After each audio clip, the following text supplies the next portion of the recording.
በፍቅር ልቧ የተሰበረው የጣሊያኗ ጠቅላይ ሚኒስትር ጆርጂያ ሜሎኒ። በቅርቡ አዲስ አበባ የነበሩት የጣሊያን የመጀመሪያዋ ሴት ጠቅላይ ሚኒስትር ጆርጂያ ሜሎኒ በፖለቲካው መድረክ የብረት ግድግዳ እየተባሉ ቢጠሩም የግል ሕይወታቸው ግን እንደ ማንኛውም ሰው በደስታና በፈተናዎች የተሞላ ነው።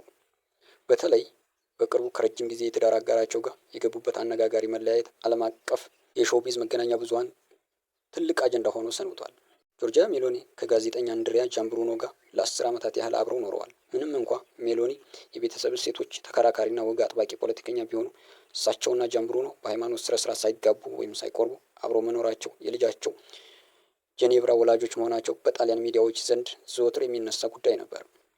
ጆርጂያ ሜሎኒ የትዳር አጋር አንድሪያ ጃምብሩኖ በጣሊያን የሚዲያ ኢንዱስትሪ ውስጥ ስመ ገናና ከሚባሉ ጋዜጠኞች ውስጥ ቢሆንም ከሜሎኒ የስልጣን እድገት ጋር በተያያዘ ግን የግል ህይወታቸው ይበልጥ በመስታየት ቤት ውስጥ ያለ እንዲሆን አድርጎታል።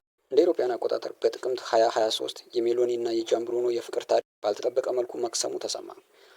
መለያየቱ የመጣው ጃምብሩኖ ስትሪሺያላ ኖቲጂያ በተሰኘ የቴሌቪዥን ፕሮግራም ላይ ከስራ ባልደረቦቹ ጋር የጾታ ስሜት ቀስቃሽና አላስፈላጊ ንግግሮችን ሲያደርግ የሚያሳዩ የተቀረጹ ድምጾች ይፋ መደረጋቸውን ተከትሎ ነው።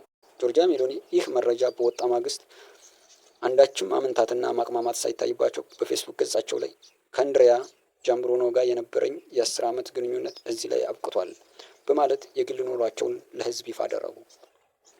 ከመለያየቱ በኋላ ጆርጂያ ሜሎኒ ለልጃቸው ጄኔቭራ ያላቸውን ጥበቃና ፍቅር ይበልጥ አጠናክረዋል። ጠቅላይ ሚኒስትሯ የግል ህይወታቸው ለስራቸው መሰናክል እንዳይሆን ባሳዩት ብርታት የብዙዎች አድናቆትን አትርፈዋል። በቅርቡ በተለያዩ ዝግጅቶች ላይ ሲታዩ በራስ የመተማመን ስሜታቸው የላቀና ሙሉ ትኩረታቸውን በሀገር መሪነት ስራቸው ላይ ያደረጉ ይመስላሉ።